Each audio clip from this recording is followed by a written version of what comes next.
பிரியமானவர்களே, ஆண்டவராகிய இயேசு கிறிஸ்துவின் நாமத்தினாலே உங்களுக்கு எங்கள் அன்பின் நாள் வாழ்த்துக்கள்.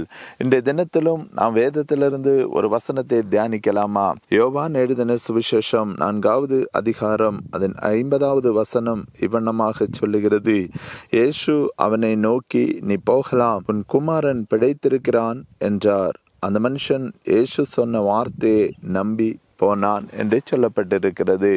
வேதத்திலே நாம் இந்த வசனத்தை தியானிக்கும் போது ஒரு ராஜ குடும்பத்தில் உள்ள ஒரு மனிதனுடைய குமாரன் வியாதிப்பட்டு போனான். அவன் படுத்த படுக்கையில மரணத்தை முகமுகமாய் பார்த்து கொண்டு மரித்து போவான் என்ற கவலையோடு அந்த குடும்பமே கலங்கி நிற்கிறது.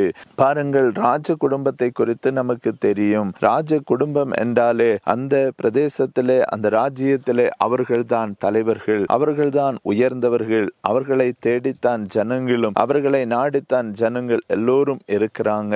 அவர்களுக்கு அந்த பிரதேசத்திலே நன்மையான காரியங்கள் கிடைப்பது அரிதல்ல.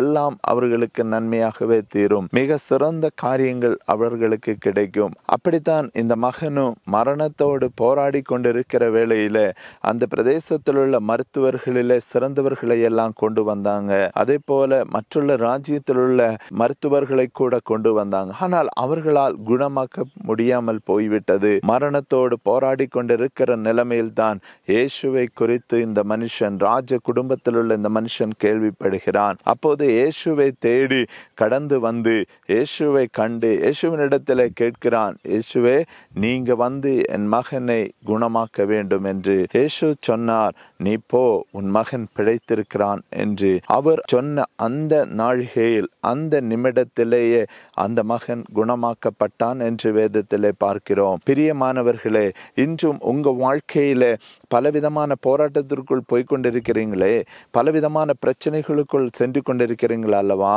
இயேசுவை தேடி வர வேண்டும்.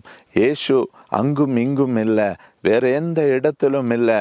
இயேசு இன்று உங்க பக்கத்துல இருக்கிறார், உங்க பிரச்சனைகளில் இருக்கிறார். நீங்க அழைத்தால் போதும், இயேசுவே, என் பிரச்சனைகளை மாற்றுங்க, என் வியாதியை மாற்றுங்க, எனக்கு உதவி செய்யுங்க என்று நீங்க கேட்டா போதும். அப்படி கேட்க வேண்டும் என்றால் நம்முடைய இருதயத்துல ஒரு விசுவாசம் தேவை. அப்படித்தானே? விசுவாசித்தால் நீ தேவனுடைய மகிமை காண்பாய் என்று வேதத்திலே நாம் பார்க்கிறோம். அப்படியாக இயேசுவை விசுவாசித்து இயேசுவினிடத்துல நீங்க கேளுங்க.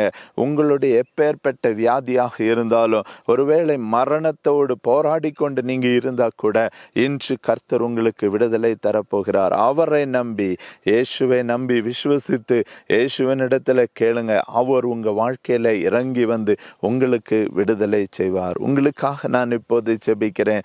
என்னோடு சேர்ந்து ஜெபிப்பீர்களா? எங்கள் நல்ல தேவனே, நல்ல தகப்பனே, இந்த நேரத்திலும் வியாதியில மரணத்தோடு போராடி கொண்டிருக்கிற அன்பு சகோதரனுக்காய், அன்பு சகோதரிக்காக நான் ஜெபிக்கிறேன். இந்த நேரத்தில் பிள்ளைகளை தொடுவீராக, பிள்ளைகளுடைய வியாதியை மாற்றுவீராக, காணப்படுகிற எல்லா பலவீனங்களை மாற்றி பூரண சௌக்கியத்தை கொடுப்பீராக. வியாதிகள் மாறி போவதாக, வியாதிகள் மறைந்து போவதாக, பூரண சௌக்கியம் இயேசுவின் நாமத்தினால் உண்டாவதாக. இந்த நேரத்தில் பிள்ளைகளுக்கு நீங்க இறங்கி உதவி செய்வீராக, அற்புதத்தை செய்வீராக. வியாதி படுக்கையிலிருந்து எழும்ப பண்ணுவீராக. வியாதி படுக்கை விட்டு எழும்பி கர்த்தருக்கு சாட்சியாய் நிற்க என் தேவன் உதவி செய்வீராக. எல்லா தளர்ச்சி நோய்களும் மாறி போகட்டும், எல்லா டியூமர்களும் மாறி போகட்டும், எல்லா பலவீனங்களும் இப்போதே மாறி போவதாக என்று ஜெபிக்கிறேன். நீங்க அற்புதத்தை செய்து விட்டதற்காக ஸ்தோத்திரம்.